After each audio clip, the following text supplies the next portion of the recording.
singkamas here, 5 big singkamas. So it's gonna be my food singkamas for diet. Diba, 5 pieces. I bought it in Hongpat Chinese store in Oregon. Yesterday we went there. So every time we went there, I always buy some singkamas or jicama in English. So sarap, juicy.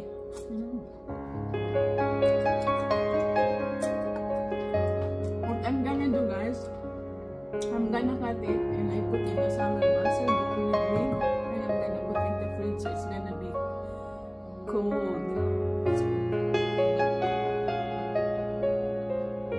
This is how I eat singkamas.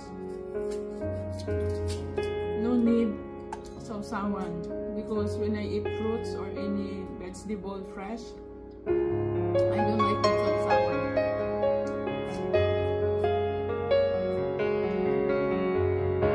I wanna taste the real taste of the fruit or veggies that I'm eating.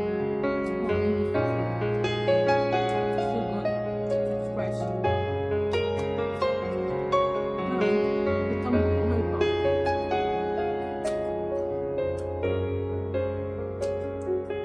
So guys, if you know where can I find singkamas or jicama seeds, let me know. I'm gonna buy it because I wanna plant a lot of jicama.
So only 2 jicama fill into the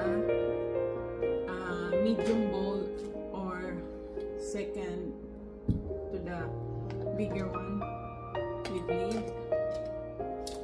So this one, I'm gonna put it in the fridge to be cooled down later. So I'm gonna have a food for today, all jicama diet for today. And I still have some more for tomorrow. That's the singkamas that I put in the fridge. So it's good. It looks like French fries. I cut like French fries. So you can imagine you're eating French fries while eating singkamas or jicama.